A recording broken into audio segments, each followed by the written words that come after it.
Evangelho que escreveu Marcos, capítulo de número 4, versículo de número 35 a seguir. Evangelho de Marcos, capítulo de número 4, versículo de número 35 a seguir. Amém? Amém. Glória. Vou esperar os irmãos procurarem. Se a irmã tiver conseguir colocar, Evangelho de Marcos, capítulo 4, versículo de número 35 a seguir. Amém?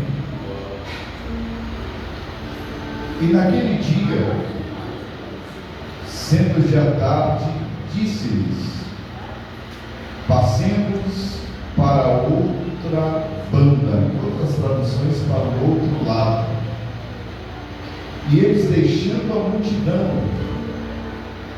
levaram consigo, assim como estava no barco. E havia também com ele outros barquinhos. E levantou-se grande temporal de vento, e subia as ondas por cima do barco, de maneira que já se enchia. Versículo 38. E ele estava na popa, dormindo sobre uma almofada. E despertaram-no, dizendo-lhe: Mestre, não te dá que perecemos? Em outras traduções diz: não te importa que perecemos? Amém? Amém. E ele, despertando, repreendeu o vento e disse ao mar: cala-te, aquieta-te. E o vento se aquietou e houve grande bonança. E disse-lhes: por que estáis tão temerosos? Como não tendes fé? E sentiram grande temor e diziam uns aos outros: mas quem é este, que até o vento e o mar lhe obedecem? Só que aqui, amém? Quem é este, que até o vento e o mar lhe obedecem? Vamos assentar no nome de Jesus. Glória a Deus. Amados, ao longo desses 26 anos pregando o Evangelho, eu descobri que toda luta, toda aflição, toda fase complicada que enfrentamos ao longo da nossa vida, ela vem acompanhada de lições. Tudo que enfrentamos nos traz lições. E essa passagem reflete muito sobre isso. Jesus havia passado o dia todo ensinando, e quando chega próximo do entardecer, Jesus estava cansado. E a ordem de Jesus é: entremos no barco e passemos para o outro lado. A Bíblia diz que os discípulos entraram com ele no barco. E ao entrar no barco, Jesus, cansado fisicamente, se dirigiu à popa daquele barco. E a Bíblia diz que sobre uma almofada Jesus dormiu. É interessante porque o texto nos mostra que Jesus estava se dirigindo para o outro lado da margem do mar da Galileia. E para quem não sabe, o mar da Galileia, na verdade, leva esse nome, porém não é mar, é um lago. Mas por que a Bíblia chama de mar da Galileia? Porque esse lago, ele tem uma extensão de pelo menos 21 quilômetros de comprimento e 14 quilômetros de largura. Era nessa região do lago da Galileia, o mar da Galileia, que a maioria dos discípulos, todos os dias antes do chamado de Jesus, se dirigia para pescar. visto que a maioria dos discípulos de Jesus eram homens experientes, acostumados com a pesca, acostumados à travessia daquele mar. Mas naquele dia, Jesus dá uma ordem: passamos para o outro lado. Está no versículo 35. Mas Jesus se dirige à polpa do barco e adormece. Ele dorme. E aí a Bíblia diz que enquanto Jesus está dormindo, se formou um vento. A Bíblia não diz que se formou em primeiro lugar uma tempestade. A Bíblia faz menção que em primeiro lugar se formou um vento forte, que se transformou numa grande tempestade. Aquele vento que vinha do Negueb, de uma montanha que cercava o território de Israel, em especial a região da Galileia, descia lá do alto e formava uma espécie de corredor naquele mar, ao ponto que as ondas agitadas pela força do vento cobria o barco, e em algumas traduções diz que o barco estava prestes a se despedaçar. Nessa tradução que foi colocada, o barco se enchia de água. Aqui em primeiro lugar, nós percebemos que Jesus estava dormindo enquanto tudo isso estava acontecendo. E na tentativa da experiência que os pescadores, discípulos de Jesus, tinham com o mar, e com a pesca e com a navegação, com certeza, naquele momento de tribulação, eles tentaram resolver. Imagine, os discípulos tinham experiências de pesca, de navegação. Eles eram acostumados a atravessar o mar da Galileia. Mas a intensidade do vento que se transformou num temporal foi tão grande que chega um momento que não tem mais o que fazer. Agora imagine o desespero dos discípulos, um olhando para o outro e dizendo: e agora? O vento é forte, as ondas são gigantes, agitava o barco de um lado para o outro, diz o texto. E a experiência que eles tinham não era suficiente para livrá-los daquela tempestade. E nessa noite eu quero falar sobre algumas lições que as tempestades da vida nos ensinam. Algumas lições que aprendemos com as lutas, com as dificuldades, com as tribulações, com os temporais da vida, com as adversidades que sobrevêm. A primeira que eu quero trazer aqui, dentro desse texto, é que há lutas, há temporais, há ventos, há dificuldades que nós enfrentamos, que a nossa experiência não é suficiente para resolver o problema. Tem situação na nossa vida que a gente tenta resolver com a nossa experiência. Tem situações na nossa vida que nós queremos resolver com o nosso intelecto. A gente bate no peito e diz: isso aqui eu dou conta, isso aqui eu consigo resolver. Mas tem lutas que intensificam tanto diante de nós que a nossa experiência, a nossa capacidade humana não é suficiente para resolver o problema, para resolver a situação.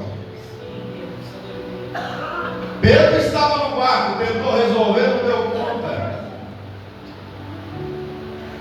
Tiago estava no barco, não deu conta.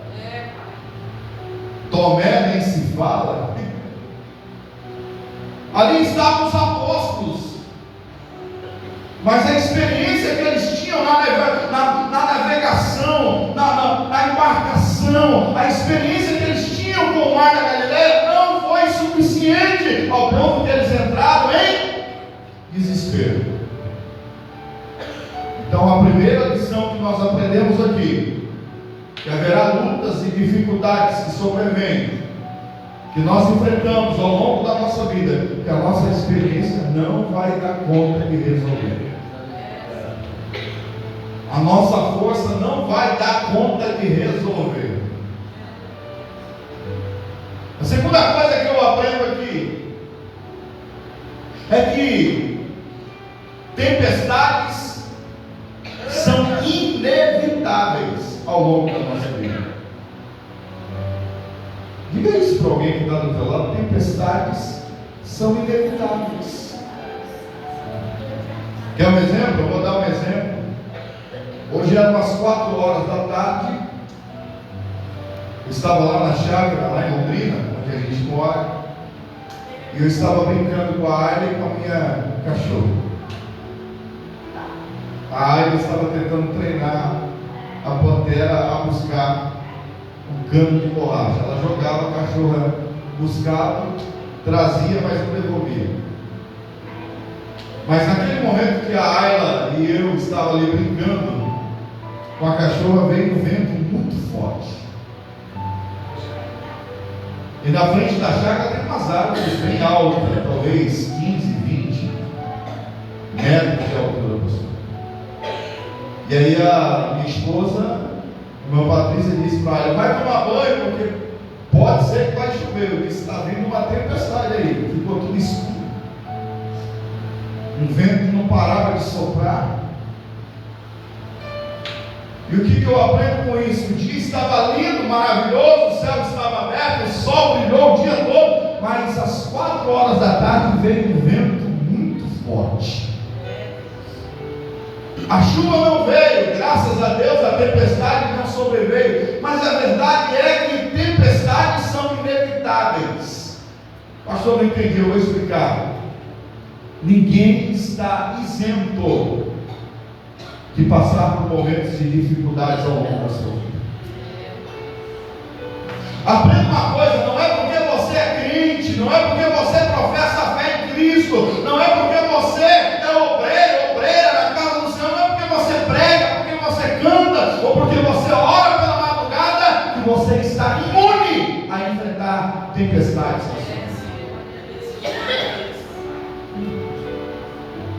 A luta vem para o justo, mas também vem para o injusto. A prova vem para o injusto, mas também vem para o justo. O vento que sopra para o justo é o mesmo vento que sopra às vezes para o injusto. Porque tempestades são inevitáveis. Eu não sei, e tenho certeza que aqui, eu acho que o pastor Edson, são quase chamados do Edson. Tenho certeza que o pastor Edson não prega isso que eu vou falar, mas em muitos lugares que eu já passei, muitas pessoas pregam o evangelho falsificado. O evangelho que não é o Cristo, é o evangelho Nutella. Vem para Jesus e você nunca mais terá luta. Isso é mentira. Sirva a Deus e você nunca passará por momentos de tribulação. Mentira.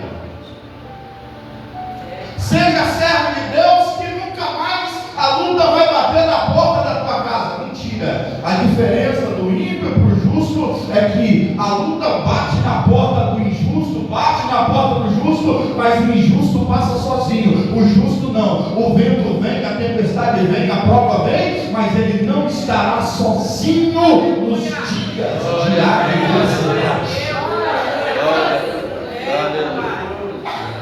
Essa é a diferença.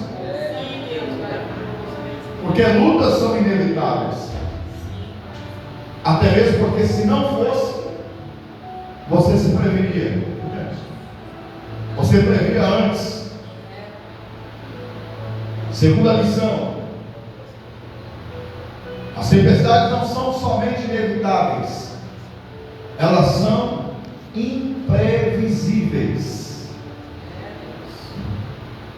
Ninguém consegue dizer que dia que a luta vai bater na porta. Ninguém sabe o dia da luta, a hora que ela vai chegar, pastor Edson. Eu me lembro quando eu estava noivo da missionária Patrícia, minha princesa, Glória, faltando mais ou menos 16, 15 dias para o nosso casamento, foi isso. Foi no mês de novembro, foi no dia 1º, 16 dias. Um dia eu acordei pela manhã e não consegui levantar da cama.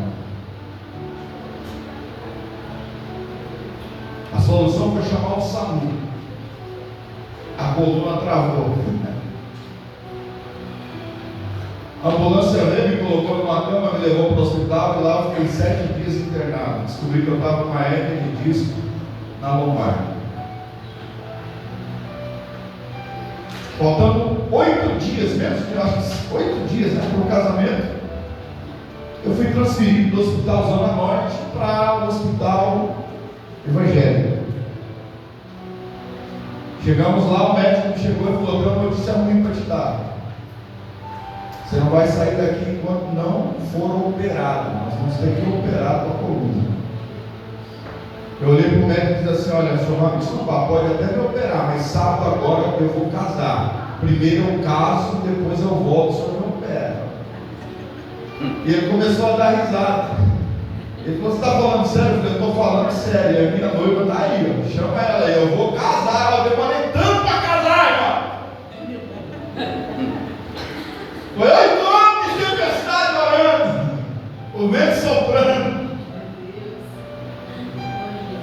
E agora o senhor está dizendo que eu vou operar, vou ficar 20 dias internado aqui. Eu falei: ficou fora. E aquele médico pegou e falou: eu vou te passar uns remédios, você vai para casa, só que andando você não vai casar, você vai ter que entrar numa cadeira de rodas. Eu falei: está queimado em nome de Jesus. Saí daquele hospital numa cadeira de rodas, a base de injeção. Domingo na cama, segunda na cama, terça na cama. Era do banheiro para a cama arrastada. Quando foi na quarta-feira, minha irmã pegou e trabalhava numa clínica, conversou com o fisioterapeuta onde ela trabalhava, e só dá para o senhor dar um jeito na coluna do meu irmão, pelo menos para ele entrar no casamento andando. Eu não aceito meu irmão entrar numa cadeira de roda, estou casado. E chegou lá o Dr. Frank. Minha esposa colocou o apelido dele de Frank, que é para tudo. Cada vez que ele apertava um lado, estralava o outro. O japonês parecia que estava montando, estava colocando todos os ossos no lugar. Quarta-feira fisioterapia, quinta-feira fisioterapia, sexta fisioterapia. No sábado de manhã, tomei 2 injeções. O casamento era 3 horas da tarde. Quando foi 11 horas da manhã, eu senti vontade de comer. Quando eu coloquei os pés no chão, a dor desapareceu. Glória a Deus. Eu comecei a chorar. A Patrícia não estava lá, estava no cabeleireiro, estava fazendo a chuva. Minha mãe estava em casa, eu comecei a chorar, falei: mas não estou sentindo nada. Fui para o casamento, entrei no casamento, cerimônia em pé, ficamos até 11 horas da noite com os convidados em pé, dormindo. Domingo, no outro dia teve festa o dia todo na chácara, ficamos o dia todo de pé. Na segunda eu voltei para a cama, fiquei 40 dias lá. Porque a verdade é que tempestades são imprevisíveis. Ninguém sabe o dia da luta, o dia da prova, o dia da dificuldade, o dia do vale, o dia do deserto. E o pior, a gente quer adivinhar o dia da bênção, o dia da vitória, o dia do milagre. Que é pior ainda. Diga: tempestades são imprevisíveis. Elas vêm. Mas a certeza é que nós estamos firmados em Cristo. E estando nele, todo vale vai passar, toda chuva forte vai passar, toda tempestade vai passar, todo deserto vai passar. Diga para alguém que está do lado: ela pode até vir, mas toda tempestade é passageira. O vento pode soprar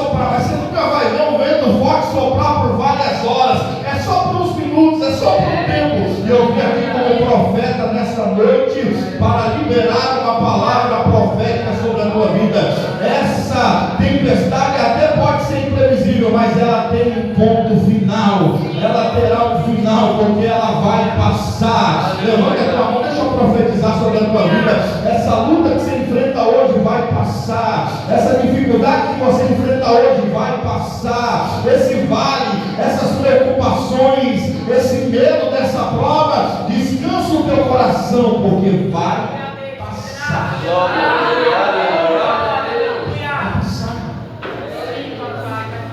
Uma hora passa. Fiquei 40 dias na cama. Passou. Terceira lição que a tempestade ensina: as tempestades não têm preconceito. Pastor, não entendi. A luta não tem preconceito. Ela vem para o negro, vem para o branco. Ela vem para o pobre, mas também vem para o rico. Você entendeu? Ela vem para o pobre, para o rico, para o negro, para o branco, para o gordo, para o magro, para o alto, para o baixo. As tempestades da vida, elas não vão olhar e dizer: não vou entrar ali, não, porque ali mora um empresário. A luta, ela não vai olhar e vai dizer: eu não vou entrar ali, não, porque ali mora alguém da alta classe. Não. As lutas, elas não têm preconceito. Ela vem de igual modo para todos. Outra lição que eu aprendo da tempestade, eu estou encerrando, eu vou ser breve, é que toda tempestade é pedagógica. Como assim, pastor? Toda luta é pedagógica, ela te ensina alguma coisa. É impossível você conversar com alguém que tenha passado por um momento difícil na sua vida e essa pessoa não ter adquirido alguma experiência com a tempestade. É impossível você perguntar para alguém o que ela aprendeu com a luta e ela dizer: não aprendi nada. Aprendeu sim. Porque as tempestades são pedagógicas. Elas nos trazem ensinamentos. E são esses ensinamentos que nos faz estar alicerçado em Cristo, irmão. São essas experiências nas lutas, nas provas, nas tempestades da vida que nos faz amadurecer, que nos faz crescer. Você só é essa mulher forte, esse homem forte, espiritualmente falando, essa pessoa que você é hoje, por causa das lutas que você já enfrentou para chegar até.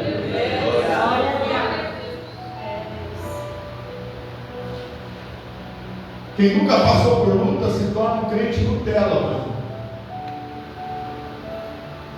Sabe o crente Nutella? Aqui não tem Nutella, né? Esse crente aqui não é Nutella. Porque as tempestades nos ensinam, nos amadurece. E como a tempestade é pedagógica, a primeira coisa que eu posso citar sobre isso é que ela nos prepara. Diga: essa luta está me preparando. Quer ver? Eu vou falar uma frase aqui, aí você repete e depois você dá glória a Deus se você sentir, tá? Diga: essa tempestade está me preparando para receber aquilo que já está preparado. A luta me prepara para aquilo que já está preparado. Porque o que Jesus tem para te dar, para fazer no teu casamento, na tua família, na tua casa, no teu ministério, na tua área profissional, enfim, em todas as áreas da sua vida, Ele não vai preparar, já está preparado. O que Deus está fazendo é permitindo a prova para te preparar para receber aquilo que já está preparado.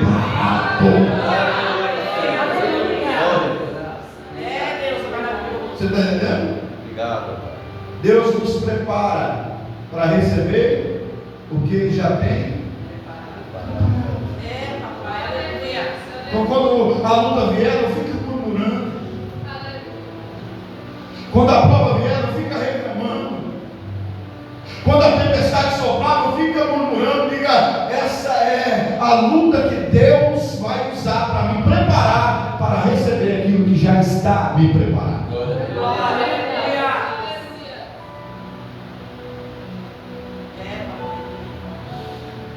A luta nos prepara, nos amadurece, nos faz crescer. E dentro dessa passagem, para encerrar, a gente vai ver no capítulo 4, verso 35 ao 41, que existem 3 perguntas aqui. E eu quero destacar essas 3 perguntas aqui nessa noite. A primeira pergunta não foi a pergunta de Jesus para os discípulos, mas foi a pergunta dos discípulos para Jesus. Quando eles olharam para as ondas e ficaram com medo, ao ponto de acharem que iriam morrer, agora a gente morre. Aí alguém se lembra que Jesus está dormindo no barco. Alguém vai chegar em Jesus e vai dizer: mestre, olha a pergunta, não te importa que perecemos? Em outras palavras, alguém está dizendo: o Senhor parece que não está nem aí. A gente está aqui jogando água para fora do barco, a gente está aqui ao ponto de morrer afogado, o barco vai naufragar e o Senhor está dormindo. O Senhor não se importa com o que eu estou passando? Deus. Parece que o Senhor não se importa com o que estamos enfrentando. Não te importa que perecemos? Quem é que nunca pensou isso? No meio de uma luta, Jesus, parece que o Senhor não se importa comigo. Parece que o Senhor não está vendo essa dificuldade que eu estou enfrentando, esse momento difícil. Parece que o Senhor não está vendo a angústia do meu coração. Parece que o Senhor não está vendo as lágrimas dos meus olhos. Parece que o Senhor não está enxergando o meu sofrimento. Parece que o Senhor não enxerga a minha solidão. Parece que o Senhor não enxerga esse momento complicado que eu estou enfrentando. Não te importa que perecemos? Essa foi a pergunta que os discípulos fizeram para Jesus. Mas escute o que eu vou dizer. Jesus não respondeu a eles a pergunta que eles fizeram. A primeira coisa que Jesus fez foi repreender o vento. Dá uma olhada para alguém que está do teu lado e diz assim: há momentos que Jesus acalma o vento para depois acalmar os discípulos. Aleluia. Deus maravilhoso. Você está entendendo o que Deus está falando por intermédio da palavra? Olha, na Bíblia tem 2 tempestades. A primeira, Jesus estava dormindo. A segunda, Jesus veio andando por cima das águas.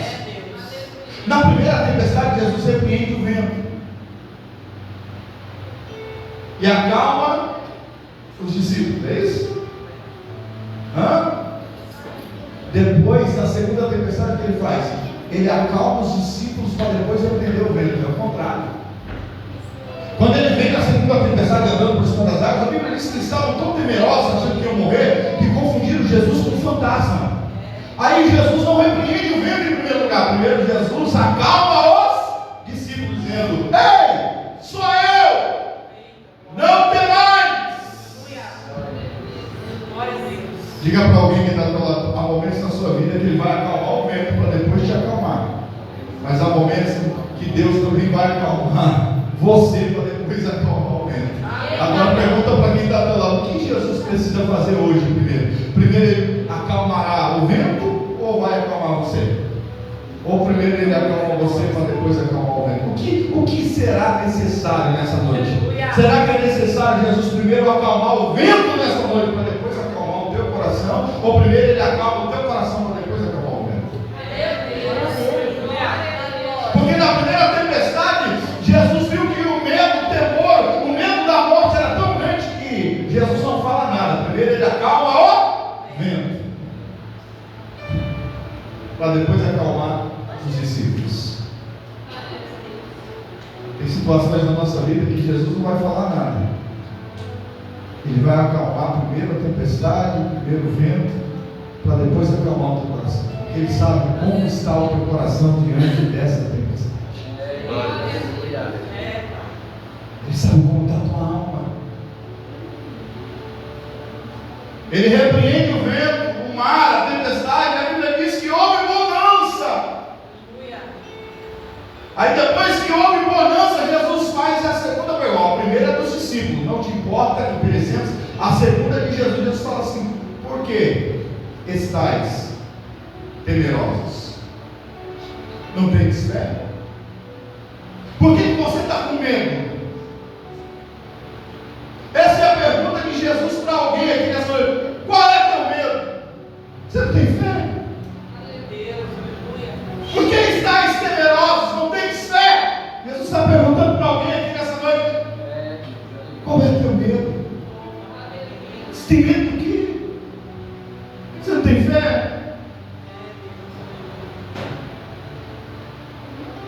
O medo às vezes nos atrapalha de viver o milagre.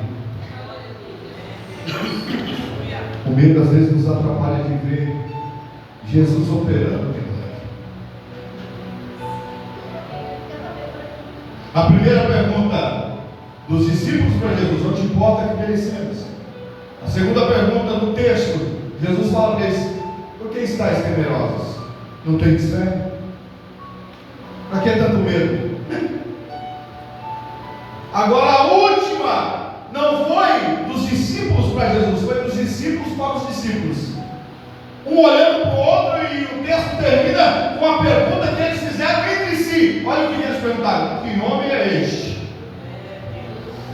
Que até o vento e o mar lhe obedecem. Que homem é este?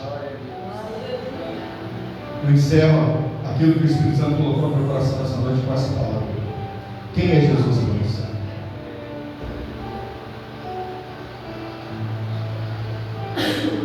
Quem é Jesus para você? Quem é Jesus para o teu casamento, para a tua família, para os teus filhos, para a tua vida espiritual? Quem é Jesus para a tua vida, para a tua história? Que homem é este que até o vento e o mar lhe obedecem? Um dia Jesus, antes de ser crucificado, Jesus chama os seus discípulos e faz uma pergunta. Olha a pergunta que Jesus faz para os seus. O que dizem o povo? O que dizem as pessoas que eu sou? Aí entre os discípulos alguns diziam: eu ouvi dizer que alguém disse que o Senhor é Elias. Alguém disse que o Senhor é Jeremias. Alguém disse que o Senhor é João Batista que morreu. Outros dizem que o Senhor é um dos profetas. Aí Jesus disse: é isso que o povo está dizendo que eu sou? Aí Jesus olha para Pedro e fala: e tu, Pedro? O que tu dizes que eu sou? Aí Pedro vai dizer: alguém te vê como Jeremias, alguém te vê como Elias, alguém te vê como um dos profetas, alguém te vê como João Batista, mas eu te vejo como Cristo. Tu és o Cristo, Filho do Deus vivo. Aí Jesus vai olhar para Pedro e vai dizer: dissestes bem, porque não foi carne nem sangue que te revelastes, mas o meu Pai que estás no céu. Diga para alguém que está do lado: como você vê Jesus? Será que você pode dizer como Pedro? Eu vejo Jesus como Cristo, Filho do Deus vivo, aquele que pode todas as coisas,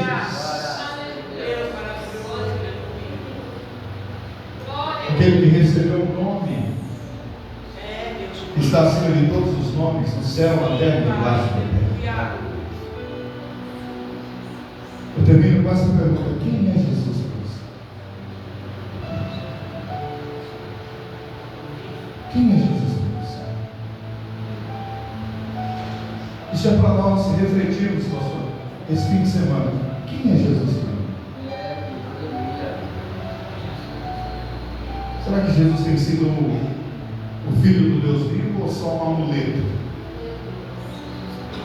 É só uma moeda de troca? Quem é o Cristo para você?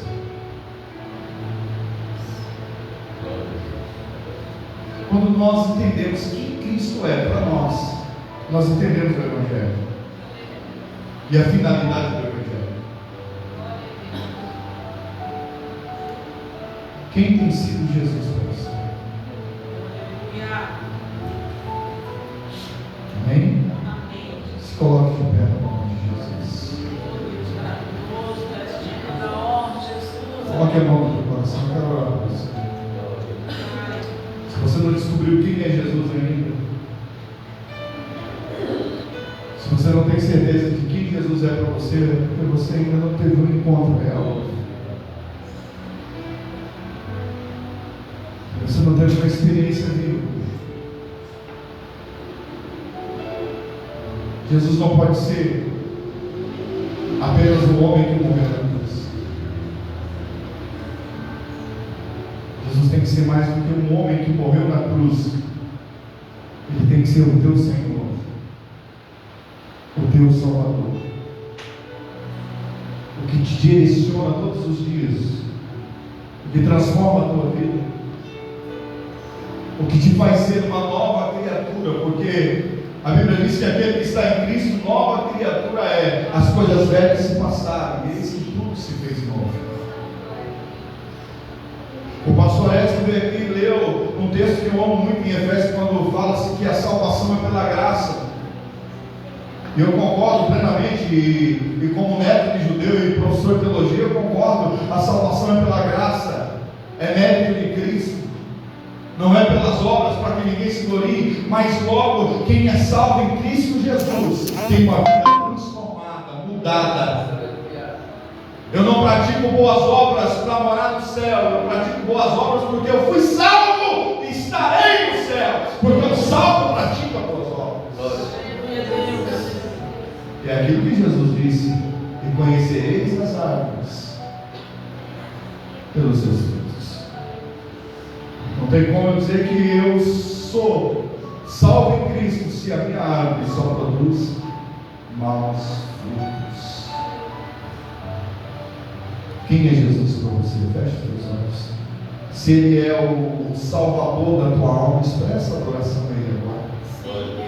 Se Ele é o teu Senhor, o teu Redentor, o teu Redimidor, se é Ele que mudou a tua vida, te transformou, te tirou das mãos de Satanás, te resgatou das garras do pecado, das armadilhas e ciladas do mundo, dos manjares pecaminosos do mundo, e hoje você vive uma nova vida em Cristo Jesus, para que você possa dizer como Paulo: não vivo eu, mas Cristo vive em mim.